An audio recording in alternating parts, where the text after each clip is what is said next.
It's such a cliche, but it's true. Timing is everything.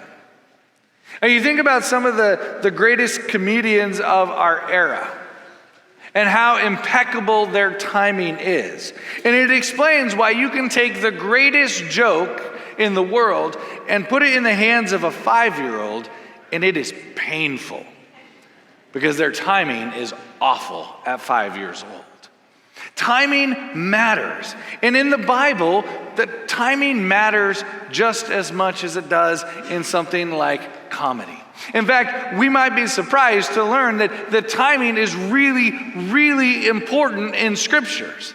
And there's two ways that the scriptures talk or speak and understand this thing we call time. And I'm going to give you 2 Greek words, so I need to know, are you guys ready for this? All right, we got 3.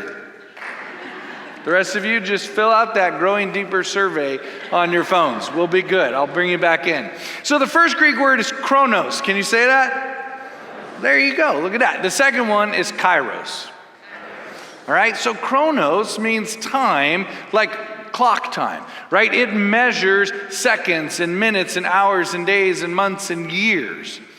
But the other kind of time, that kairos, is used to refer to moments rather than minutes, right? So kairos is used when we talk about the right moment, the opportune time, when we talk about those defining moments in our lives, that would be like a kairos moment. Kairos isn't judged by its duration, rather it's judged by its importance, its value.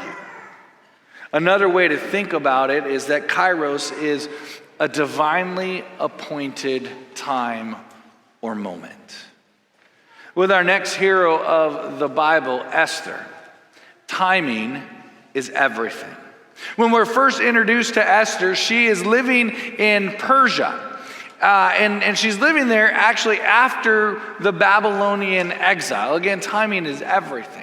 See, what had happened was in God's appointed time, Babylon fell and Persia rose to power, and that allowed for the captivity, the exile, to come to an end. And God's people were allowed then to return. Well, the journey home to Jerusalem and setting up the walls, rebuilding the city and the temple it was really hard and it was dangerous. There was a high chance that you could lose your life. And so a lot of the Jews living in Persia were kind of like, I think we're pretty good right here. Like life's not too bad. And Esther comes out of one of those families that stuck around after the exile. Now, through some not so good twists and turns, Esther is chosen. And it's not like she was like standing there going, pick me, pick me. The king chose Esther to become the queen of Persia. And she was a replacement queen because the previous queen, Vashti, had actually stood in opposition to what the king wanted, and she got herself, executed. We're told in scripture, it says, now the king was attracted to Esther more than to any of the other women, and she won his favor and approval more than any of the other virgins. So he set a royal crown on her head and made her queen instead of Vashti. And the king gave a great banquet, Esther's banquet, for all his nobles and officials. He proclaimed a holiday throughout the provinces and distributed gifts with royal liberality. Now, shortly after Esther's crowned queen, not king, but queen, she discovers that there's a plot to assassinate King Xerxes. And so she's kind of finding herself in this kairos moment, right? There's this moment in which she has to choose, do I allow this to happen? Because again, she became queen in a not so wonderful way. Or does she stop it? And Esther chooses to stop the assassination. And what that does is it kind of solidifies her place in the royal court. Like, this is a queen who is truly loyal to the king. But then comes a real challenge. There was a nobleman in the king's court named Haman. And Haman had a despise for the Jews. He didn't like them. He didn't want them. He felt like they were disrespectful to him, to his culture, to his people, and especially to the king. And so Haman comes up with this plot to convince the king to commit genocide. It says, "Then Haman said to King Xerxes, 'There is a certain people dispersed among the peoples in all the provinces of your kingdom who keep themselves separate. Their customs are different from those of all other people, and they do not obey the king's laws. It is not in the king's best interest to tolerate them. If it pleases the king, let a decree be issued to destroy them, and I will give 10,000 talents of silver to the king's administrators for the royal treasury.' So the king took his signet ring from his finger and gave it to Haman, the enemy of the Jews. And he said, 'Keep the money and do with the people as you please.'" But when Esther learns of this, she's once again faced with a Kairos moment. She has to decide, does she ignore this and allow her people to perish? Or does she go before the king and ask that he revoke what is virtually an irrevocable royal decree? In essence, Esther has to go before the king and stand in opposition to his decision, very much like the previous queen did. And we know how that went for Vashti. Not good. Now, what you also need to understand is that in Persia, there was a law. And the law was this, that you couldn't go before the king without being summoned.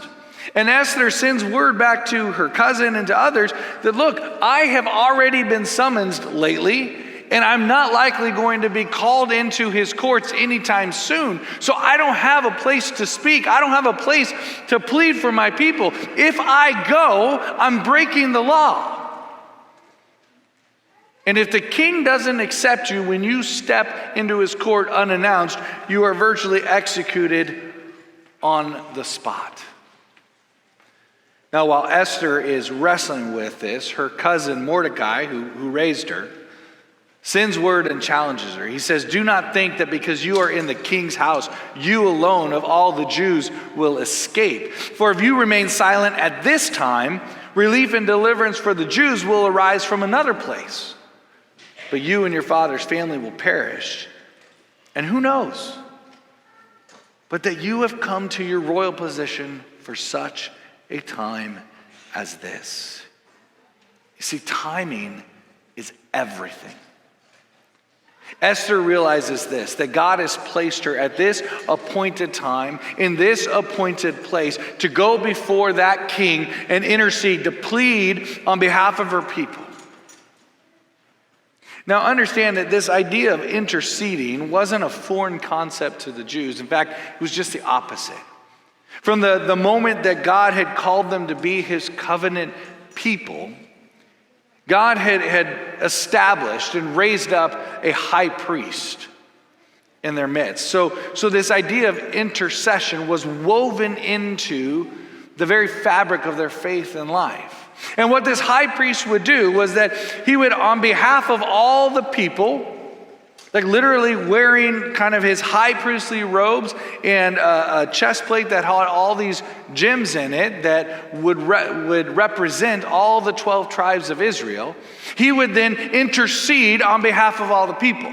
And he would do this throughout the year, but on one particular day of the year, the Day of Atonement, he would don all of his high priestly robes, and he would enter into the temple and into the place where no one was allowed, the place where the glory of the King of Kings resided, the Holy of Holies.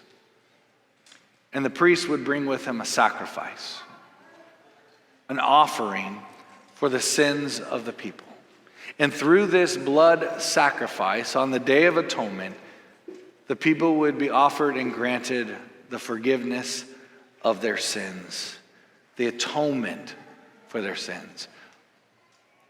And so when it came to the Jews in Persia, they found themselves in a similar situation. The Jews were helpless in their sins, and so the high priest would intercede. And now the Jews once again find themselves helpless to prevent their own destruction at the hands of King Xerxes. And so at this pivotal moment, this Kairos moment, God sent Esther to go before the king. In Esther 5, we hear, on the third day, Esther put on her royal robes. Doesn't it sound like the high priest? And then she stood in the inner court of the palace in front of the king's hall, just like the priest would enter into the Holy of Holies. And the king was sitting on his royal throne in the hall facing the entrance. And when he saw Queen Esther standing in the court, he was pleased with her. And he held out to her the gold scepter that was in his hand. So Esther approached and touched the tip of his scepter. That was the way the king would accept your presence, by extending that scepter to her. And so having been granted a hearing, Esther pleads with the king to spare her people. And in a very positive twist and turn, Haman ends up being executed, and the Jewish people are saved because Esther came before the king. Timing is everything. The cliche was true for Esther when she was able to go before the king and plead for her people. And the cliche is true on a much grander and more expansive level. You know, we may measure time like chronos in seconds, minutes, hours, days, years, months. But God's perfect timing is found in that Kairos time, divinely appointed moments. And in God's perfect timing, God sent his son, Jesus Christ, to die for us. Romans chapter 5 and verse 6, Paul explains this in a unique way. He says, at just the right time, when we were still powerless, Christ died for the ungodly. He goes on, he says, but God demonstrates his own love for us in this, that while we were still sinners, Christ died for us. When we were powerless in our sin, unable to save ourselves, God sent Jesus to die for you and for me. Now, I want you to take a second, and I want you to hear Romans 5 again, some particular words, and I want you to lean into it. Listen to these words. When we were still powerless.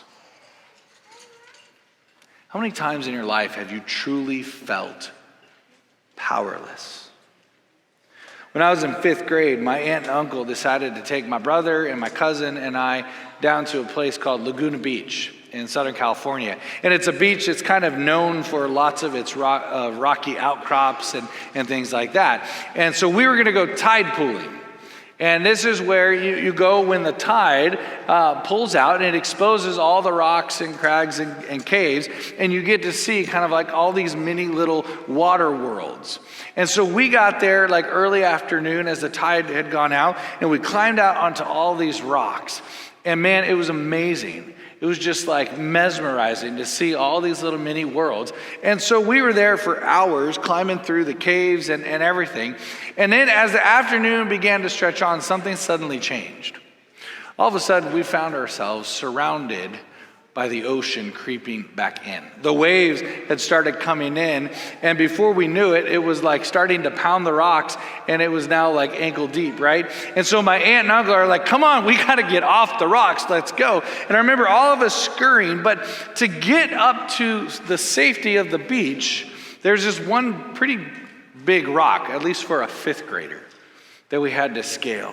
And I remember getting to that rock, and I'm about halfway up, and it's covered in algae. And the waves come up behind me. And they pick me up. And then whoosh, out I go. And I remember it like it was yesterday. Like I could see my hands on the rock and the algae. And it just sliding down into the water. And suddenly I found myself engulfed in the surf. Couldn't see, couldn't hear. It was one of the very few times in my life that I can say I truly felt powerless. You know, that feeling of being powerless comes in all kinds of forms. I think about natural disasters, what people in California right now are going through with fires. what we go through in hurricanes and tornadoes. Like those kinds of events rip away all of our power, and we're just at the whim of whatever happens. My son had an interesting moment of powerlessness this week. On a very, very busy day, he pulled into the parking lot at his school only to be kind of hit in the back end side of his car. And it's just a moment of like, I couldn't prevent this, I couldn't do anything about it, and now my entire day is messed up. You lose all that power. Maybe you've been dealing with health stuff, and no matter what you do, like you eat all the broccoli in the world and avoid every single great cheeseburger, you go back to the doctor and they're like, what have you been doing? You're not getting any better. You're like, I'm trying, but it just doesn't quite work. Maybe on a much serious note, you've tried really hard. You've made promises to family, to friends, to people, to yourself, to God, that you're not going to go back to that thing. That one sin that man, it just pulls at you. You're like, this is it, I'm done. And where do you find yourself days later? Right smack in the middle of that sin all over again. That feeling of being powerless can be really lonely and isolating. It can make you feel helpless and hopeless and afraid. I know when I slipped off that rock that day at the beach and I went under the waves, I could see nothing, and all I could hear was the roar of the surf. And it was at just the right time that my aunt reached into that water and grabbed my wrist and yanked me up over the rock and onto the safety of that sand. When we are powerless in our sin, God's timing is everything. At just the right time, Jesus reaches down. He takes on flesh and blood. He comes to us. And he reaches down and he pulls us up out of that sin with all the might and all the power of God. At just the right time, Christ died for all of us, for humanity, to save us from our sin. And at just the right time, even today in our life, God continues to reach down and pull us up out of that turbulent surf of sin that is our lives. And while Romans tells us that at just the right time, Christ died for us, in Romans, Paul goes on to remind us that yes, at the right time, Christ died for us. But at God's appointed right time, 3 days later, Jesus rose from the dead. And when he rose from the dead, he didn't rise without power and powerless. He rose with great power, with the full might of God. And at just the right time, God bestowed that power to you through the Holy Spirit, the gift that he has given to you by faith, that you may have that power of Christ, that same power that raised him from the dead, now living in you. And what that means for you guys as followers of Christ is that you no longer are powerless.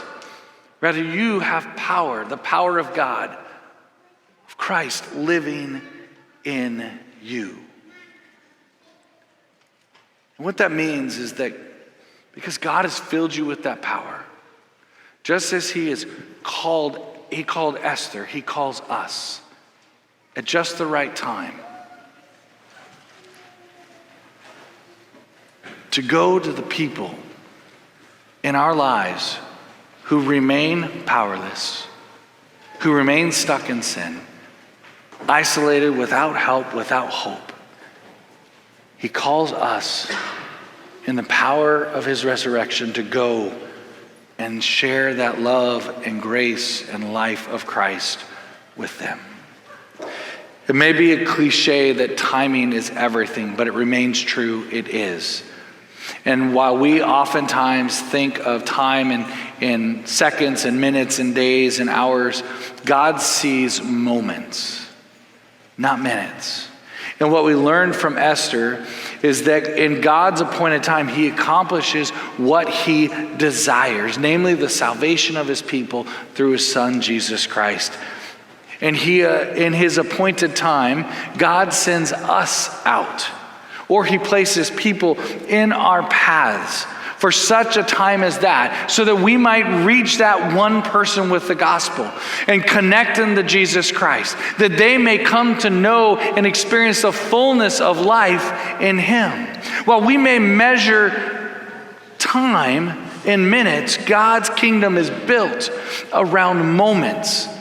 And so I want to encourage you this morning that as you go through the minutes and the hours and the days of your life, that you keep your eyes open for the moments where God is at work, where God is on the move, where his kingdom is breaking through and into your life. And perhaps his kingdom will come in and through you and the power of Christ that lives in you, so that those who God puts in your path may come to know that life, forgiveness, and salvation that is in Jesus Christ.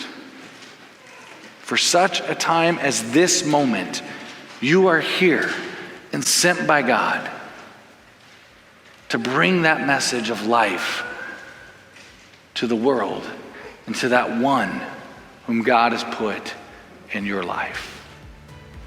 Amen.